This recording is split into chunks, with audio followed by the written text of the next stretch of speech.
नमस्कार दोस्तों, मैं किशन आप सभी का स्वागत करता हूं अपने YouTube channel success with our team पे। आई होप आप सभी बढ़िया होंगे, मस्त होंगे, स्वस्थ होंगे और अपनी पढ़ाई को जबरदस्त बढ़िया से कर रहे होंगे। ठीक है, तो हम आप लोगों को वास्तविक संख्या पढ़ाए थे, उसका जो भी थ्योरेटिकल पार्ट था ऑलरेडी हम उसको एक्सप्लेन कर चुके हैं, बता चुके हैं। जो भी स्टूडेंट अगर नहीं देखा होगा तो हमारे पहले वाले लेक्चर को देख सकते हैं, वहां से अपनी सारा कंसेप्ट क्लियर कर सकता है। ठीक है, जब तक वो लेक्चर आप नहीं देखेंगे तब तक ये पार्ट चीजें आपको समझ में नहीं आएंगी, क्योंकि सारा मैं वास्तविक संख्या को एक्सप्लेन कर चुका अपने पहले वाले लेक्चर में। तो जो भी ये लेक्चर देख रहा है, मैं आपसे रिक्वेस्ट करूंगा कि पहले वाला लेक्चर आप देख आइए, तभी ये प्रॉपर आपको चीजें समझ में आएंगी कि ये वास्तविक संख्या क्या होता है, अभाज्य गुणनखंड क्या होते हैं, कैसे इसको सॉल्व करने हैं। ठीक है, तो चलिए हम देखते हैं। मान लीजिए आपके प्रश्नावली 1.1 है और उसमें आपको कुछ ऐसे क्वेश्चन मिलेगा कि निम्नलिखित संख्याओं को अभाज्य गुणनखंड के रूप में व्यक्त कीजिए। तो ये क्वेश्चन सॉल्व करने से पहले हम समझेंगे कि अभाज्य गुणनखंड होता क्या है। ठीक है, तो देखिए वो अभाज्य गुणनखंड क्या होता है, थोड़ा सा समझिएगा। नाम से ही आपको जाहिर हो रहा होगा कि अभाज्य क्या होगा, अभाज्य। ठीक है, देखिए अ मीन्स होता है नहीं, और भाज्य मीन्स याद रखिए कि अलग अलग नहीं तोड़ सकते, मतलब कम से कम, इसे याद रखिए,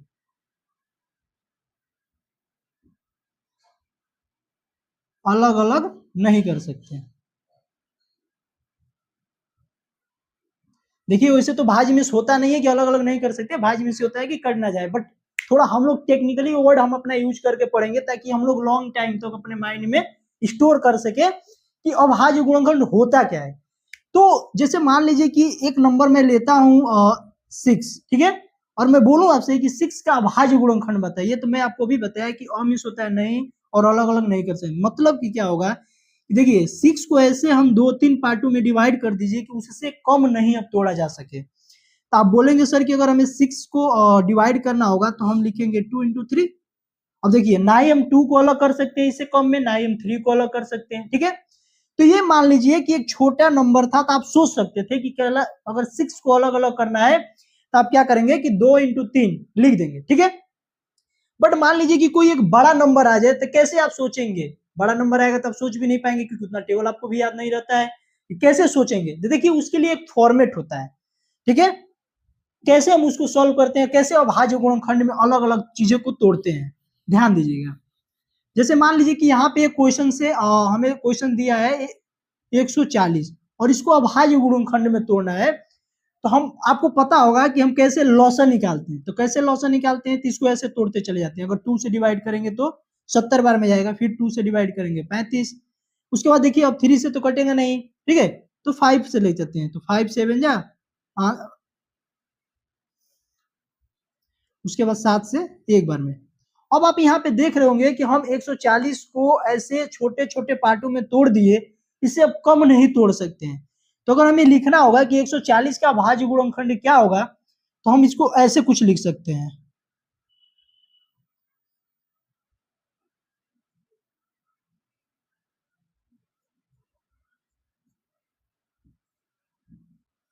अभाज्य गुणनखंड इक्वल टू कितना आया है, हम क्या लिख सकते हैं, 2 इंटू 2 5 इंटू 7। अब देखिए फिर इसको अगर हम क्रॉस मल्टीप्लाई कराएंगे ना तो हमारा वैल्यू यही आएगा 140।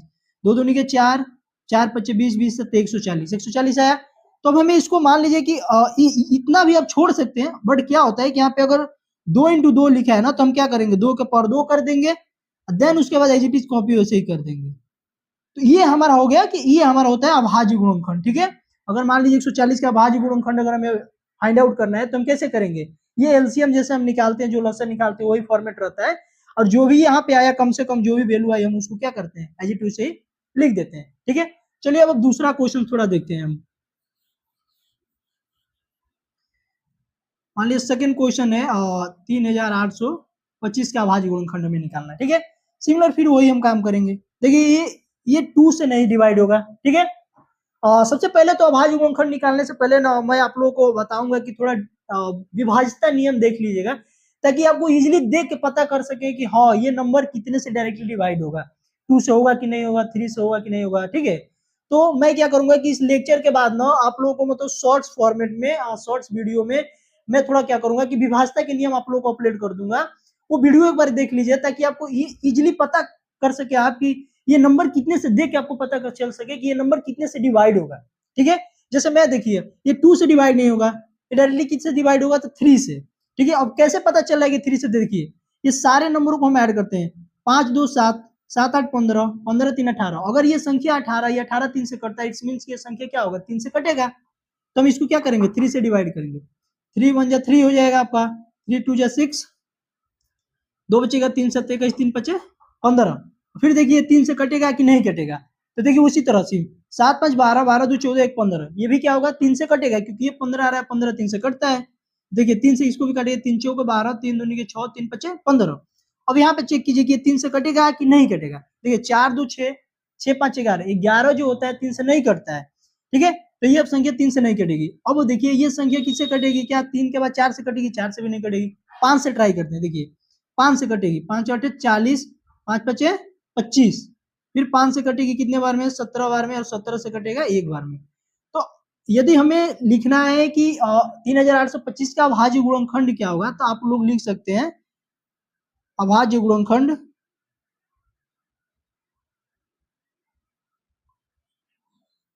इक्वल टू 3 गुणे 3, 5 गुणे 5 इंटू 70, ठीक है। अब यहाँ पे फिर वही सिमिलर काम, देखिए यहाँ भी छोड़ सकते हैं, बट क्या होता है कि थोड़ा सा चीजों को और हम लोग जितना कंबाइन करके लिखेंगे, जितना छोटा में लिखेंगे उतना अच्छा लगता है दिखने में। अब देखिए यहाँ पे 3 2 है, तो हम क्या करेंगे, 3 के पावर 2। ठीक उसी तरह यहाँ पे 5 क्या है, 2 बार आया है, हम क्या लिखेंगे, 5 के पावर 2। फिर ये 17 उसे ही है, इसका 17 का पावर 1 लिख देंगे। 1 लिखिए ना लिखिए कोई मैटर नहीं करता है, ठीक है। तो ये आपका हुआ 3825 का अभाज्य गुणनखंड, ठीक है। अब आइए तीसरा क्वेश्चन से और देख लेते हैं, ताकि आपको पूरा क्लैरिटी मिल जाए कि कैसे अभाज्य गुणनखंड हम निकालते हैं, ठीक है। ये मान लीजिए कि तीसरा क्वेश्चन हम ले लेते हैं, ठीक है। अब देखिए यहाँ पे सबसे पहले हम देखेंगे किस नंबर से डिवाइड होगा। तो देखिए ना ही ये 2 से डिवाइड होगा, ना ही 3 से होगा, ये डायरेक्टली किससे डिवाइड होगा, 5 से। 5 एकम 5 0, 5 एकम 5। अब देखिए किस नंबर से डिवाइड होगा, 3 से होगा नहीं, 5 से भी नहीं होगा,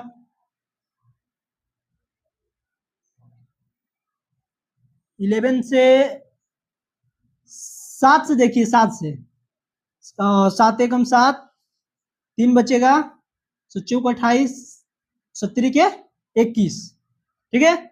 और फिर देखिए किससे डिवाइड होगा,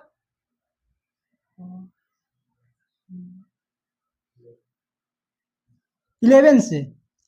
11 वन जा 11 हो जाएगा, 11 के 11, 3 11 3 33, फिर क्या होगा 13 कम 13।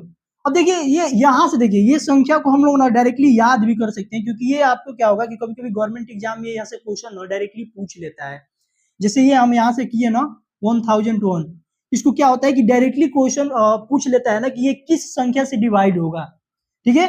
इसको तो आप लोग डायरेक्टली अगर याद कर लेना कि इसका जो अभाज्य गुणनखंड होता है वो क्या होता है, 7 गुणे 11 गुणे 13, ठीक है। ये डायरेक्टली अगर आप यहाँ से याद भी कर लीजिए, क्योंकि ये डायरेक्टली एग्जाम में पूछ लेता है ना कि 1001 किस 3 संख्याओं में, इन तीनों में से कोई एक ऑप्शन दे देगा, बोलेगी बताइए ये संख्या किस नंबर से डिवाइड होती है, ठीक है। तो आप यहाँ से डायरेक्टली बता सकते हैं। अगर यहाँ से अगर मैं देखूँ इसका कि अभाज्य गुणनखंड क्या होगा, तो हम क्या लिख सकते हैं, अभाज्य गुणनखंड इक्वल टू,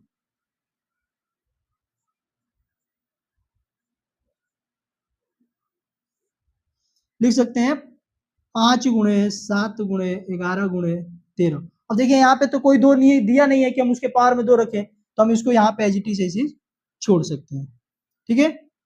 इस पॉइंट को आप जो लोग जरूर ध्यान दीजिएगा कि ये कभी कभी डायरेक्टली आपको क्वेश्चंस में पूछ लेता है, जैसे दे देगा ऑप्शन में कि बताइए 1001 किससे डिवाइड होता है। तो याद रखिए कि इसको हम लोग 3 अलग अलग अभाज्य संख्याओं में हम लोग लिख सकते हैं, 7 गुणे 11 गुणे 13, ठीक है।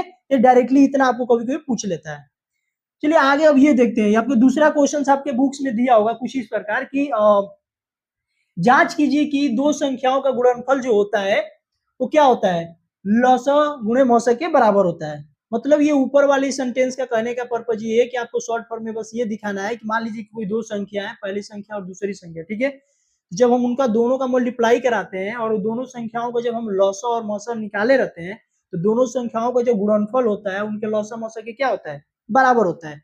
अच्छा देखिए इस क्वेश्चन को सॉल्व करने से पहले ना कोई मान लीजिए कि मैं दो नंबर ले लेता हूँ, ठीक है। सपोज कीजिए मान लीजिए 6 ले लेता हूँ एंड 3 ले लेता हूँ, बेसिक तौर पे ले लेते हैं, ठीक है। ये 2 नंबर हम दिए हैं, तो हम लिख लेंगे कि पहली संख्या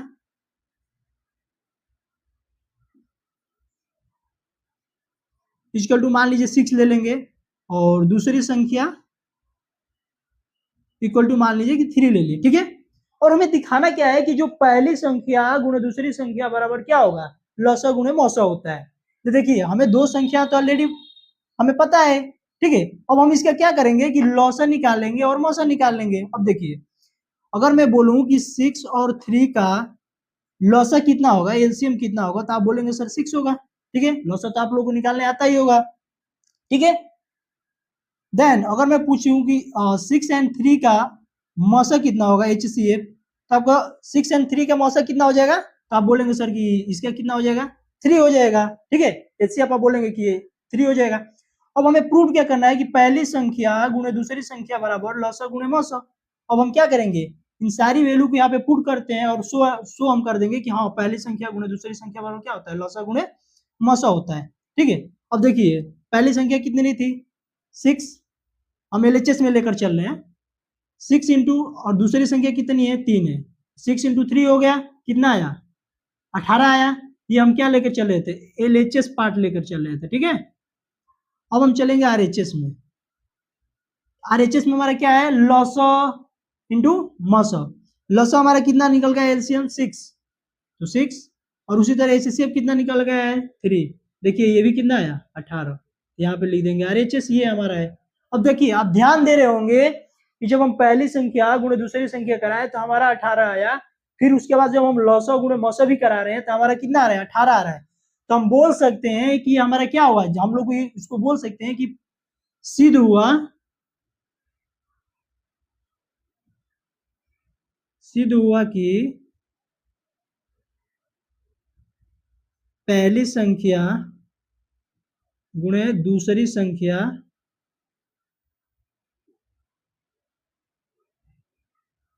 बराबर लस गुणे मस, ठीक है। ये हमें बस प्रूव करना है। ये डायरेक्टली फॉर्मूला भी होता है, अभी आपके बुक्स में इस पे क्वेश्चंस भी मिलेंगे। जैसे क्या है कि यहाँ पे 4 वैल्यू दिया है ना, पहली संख्या दूसरी संख्या लौसा और मौसा दिया, ठीक है। इसमें से क्या करेगा कि चारों में से कोई 3 वैल्यू दे देगा, ये क्वेश्चन और एक आपसे कोई पूछ लेगा, ठीक है। फर्दर आपके प्रश्नावली में इसके आगे क्वेश्चन है, ये फॉर्मूला होता है, डायरेक्टली याद आप लोग कर लीजिएगा कि पहली संख्या गुणे दूसरी संख्या बराबर क्या होता है, लौसा गुणे मौसा। यहाँ पे ये प्रूव करने के लिए बोला गया, जांच करने के लिए दिखाया गया, तो हम यहाँ पे जांच करके भी आप लोगों को दिखा दिए कि क्या होता है पहली संख्या गुणे दूसरी संख्या पर लौसा गुणे मौसा, ठीक है। और कुछ इस तरह से आपके 3rd नंबर क्वेश्चन से आपको मिलेगा कि अभाज्य गुणनखंड विधि द्वारा। चलिए देखिए आगे अब ये क्वेश्चन देखते हैं, क्वेश्चन नंबर 3 में, ठीक है। अभाज्य गुणनखंड से एलसीएम और हमें एचसीएफ ज्ञात करना है, ठीक है। तो कैसे ज्ञात करेंगे, अभाज्य गुणनखंड के माध्यम से, ठीक है।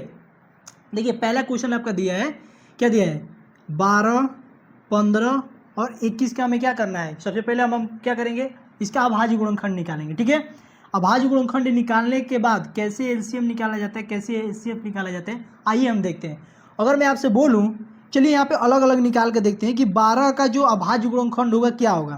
तो आप बोलेंगे सर 2 से डिवाइड करेंगे, 2 6 12, 2 3 6, 3 एकम 3, क्या हो जाएगा जी, बोलेंगे तो 2 गुणे 3, क्या लिख सकते हैं, 2 के पावर 2 इंटू 3 लिख सकते हैं, ठीक है।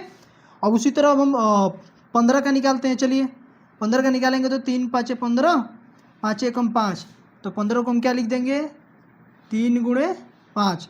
चलिए 21 का निकालते हैं, 21 का अगर हम निकालेंगे तो 3 7 21, 7 एकम 7, तो बोलेंगे सर कि हम 21 का जो अभाज्य गुणनखंड होगा इतना हो जाएगा, ठीक है। तो आप देख रहे हैं कि ये हमारा हो गया अभाज्य गुणनखंड। और बताएं कि अभाज्य गुणनखंड क्या होता है, कि मिनिमम हम क्या होता है कि कम से कम जितना हम तोड़ सकते हैं। अब ये देखिए इसके आगे आप इसको तोड़ पाएंगे, बोलेंगे सर नहीं तोड़ पाएंगे, ठीक है। तो अब यहाँ पे थोड़ा ध्यान दीजिएगा, जब भी अगर हमें HCF और LCM निकालना है, ठीक है, जब भी अगर हमें अभाज्य गुणनखंड के माध्यम से LCM और HCF निकालना है तो हम कैसे निकालते हैं। चलिए देखते हैं पहले LCM कैसे निकालते हैं, ठीक है। देखिए LCM में हम सबसे पहले देखते हैं कि इन तीनों में क्या कॉमन हमें दिख रहा है, ठीक है। तो आप बोलेंगे कि सर तीनों में तो कॉमन हमें क्या दिख रहा है, 3 दिख रहा है, 3 ले लेंगे, ठीक है। अब उसके बाद कुछ जो कॉमन नहीं बच रहा, देखिए यहाँ पे अब बोलेंगे कि सर 3 के अलावा तो अब कुछ भी कॉमन नहीं दिख रहा है, तो बाकी जो बच गया एज इट इज हम उसको ऐसे ही लिख देते हैं। जैसे यहाँ पे देखिए 2 का पावर 2 है तो 2 का पावर 2 लिख देंगे। फिर यहाँ पे क्या है 5 है, 5 कॉपी कर लेंगे। फिर क्या है 7 है, 7 के लिख देंगे।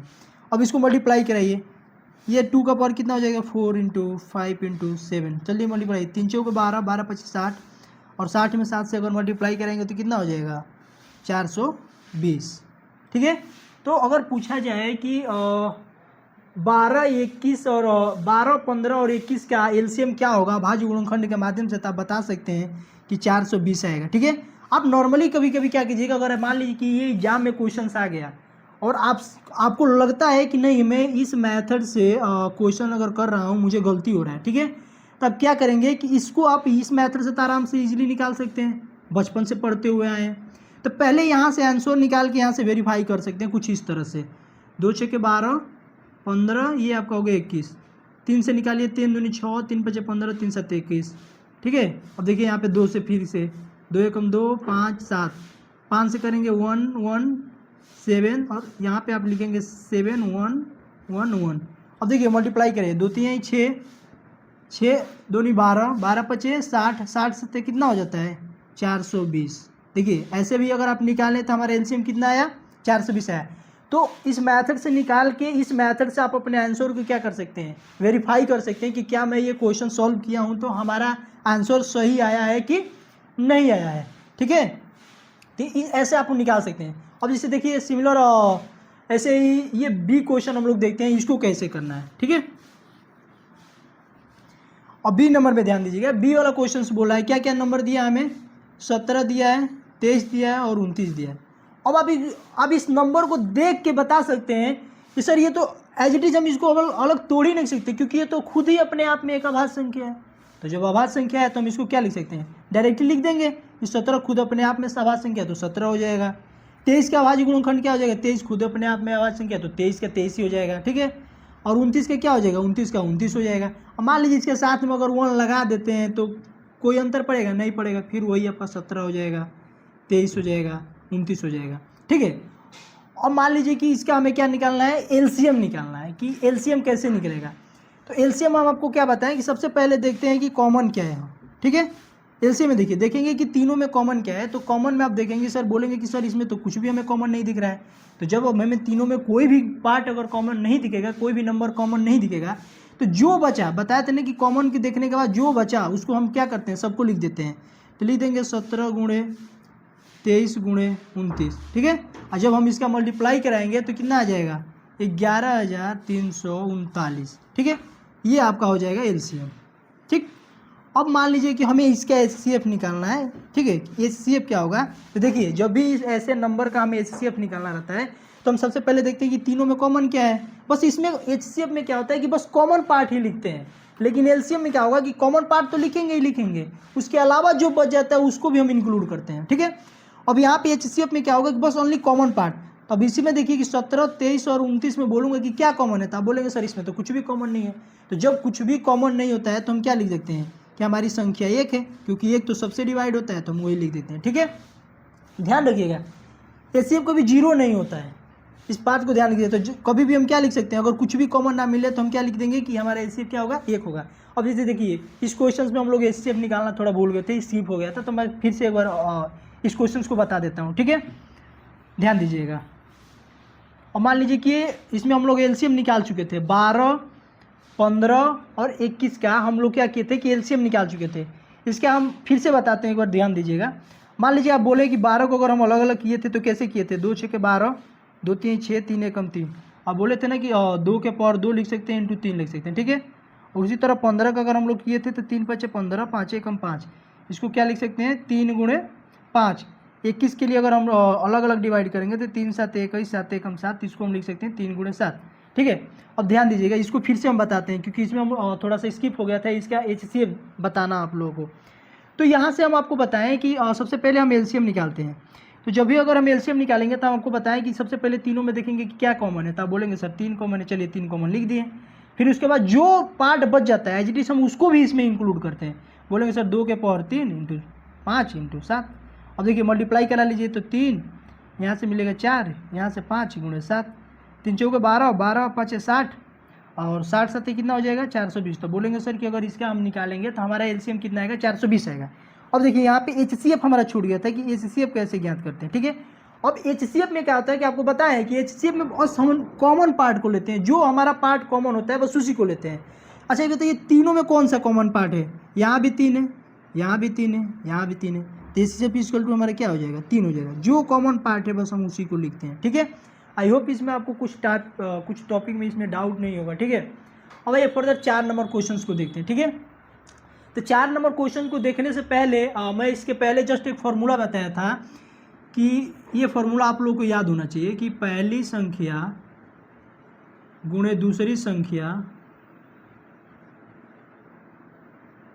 बराबर क्या होता है एलसीएम इंटू एचसीएफ। बस ध्यान दीजिएगा, इसी फॉर्मूले से हम इसको सॉल्व करेंगे, ठीक है।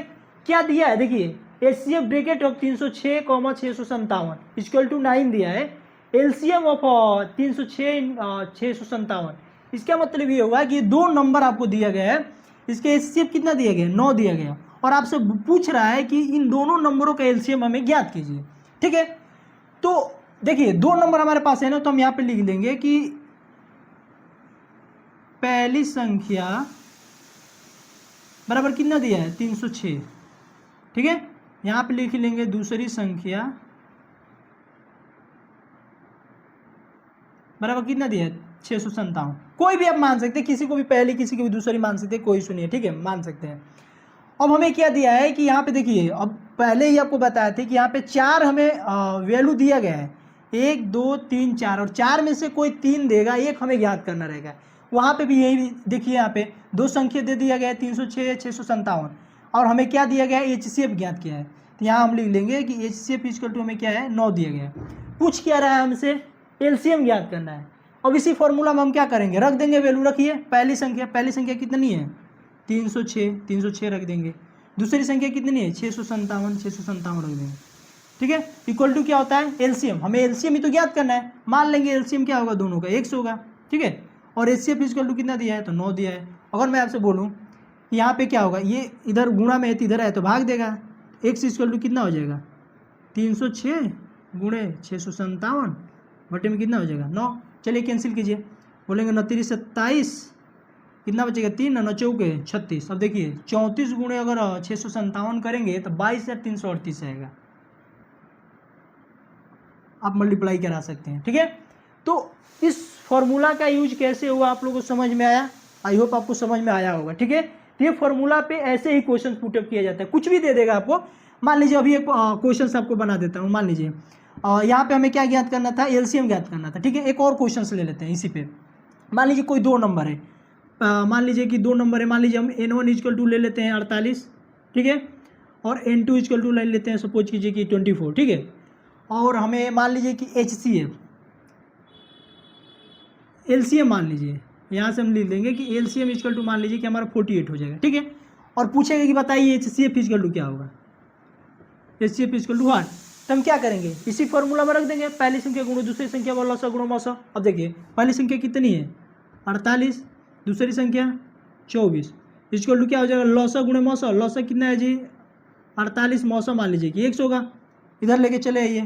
तो एक्स इक्वल टू अगर निकालेंगे तो कितना हो जाएगा 48 गुणे 24 बट्टे में कितना हो जाएगा 48, 48 से 48 कैंसिल, तो एक्स इक्वल टू कितना हो जाएगा 24। तो अब बता सकते हैं कि इन दोनों नंबरों को अगर हम इससे ज्ञात करेंगे तो हमारा कितना आएगा 24 आएगा।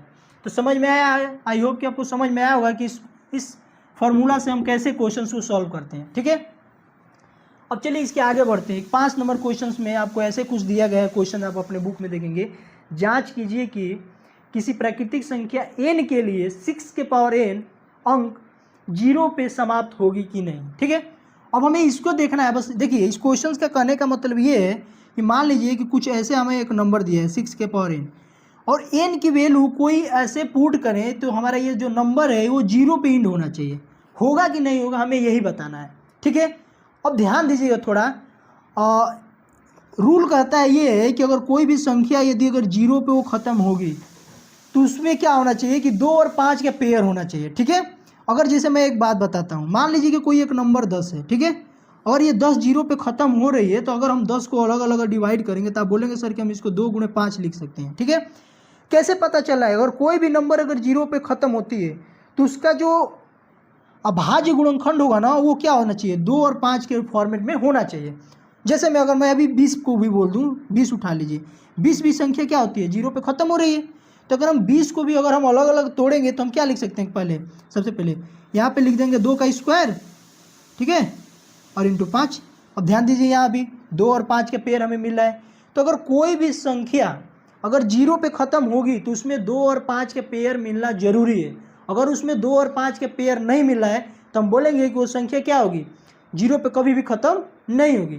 अब एक ध्यान दीजिएगा, यहाँ पे अगर 6 के पावर n की बात कर रहा है, ये 6 की पावर n, सपोज करिए n को भुला जाइए, अगर हम 6 को अगर अलग अलग डिवाइड करेंगे तो हम इसको प्राइम नंबर में क्या तोड़ सकते हैं? 2 और 3। क्या इसमें देखिए 2 तो आ रहा है, यहाँ पे 5 आ रहा है? नहीं आ रहा है। तो हम बोलेंगे कि सर इसमें क्या, आप बोल सकते हैं कि सर इसमें 2 तो आ रहा है, 5 नहीं आ रहा है।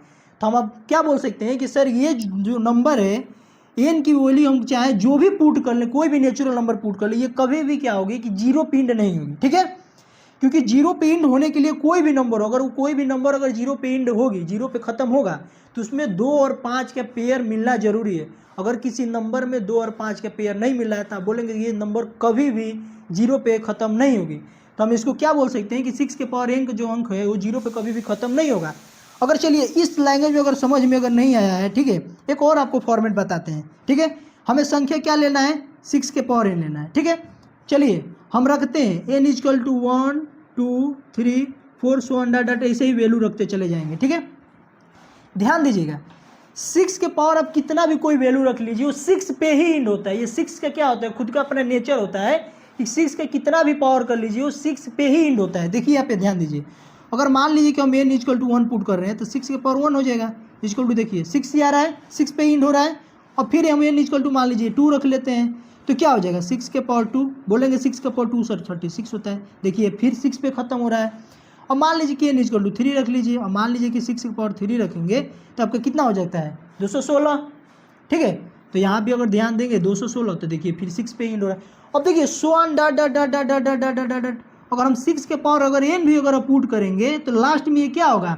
यहाँ पे कुछ भी नंबर आ सकता है, लेकिन हमारा जो यूनिट डिजिट होगा ये जाके लास्ट में क्या होगा? 6 पे ही खत्म होगा। तो अकॉर्डिंग टू इसके नियम से देखिए या इस नियम से देखिए, दोनों नियम से ये प्रूव हो रहा है कि अगर 6 के पावर n, चाहे n की वैल्यू हम कुछ भी रख दें, वो संख्या क्या होगी? 6 पे जाके खत्म होगी, न कि जीरो पे खत्म हुई। तो हम बोल सकते हैं कि कोई भी ऐसा नेचुरल नंबर नहीं है, n का वैल्यू नहीं है, n का मान, जिसपे क्या हो? ये संख्या जीरो पे खत्म हो। समझ में आया है क्वेश्चन आपको?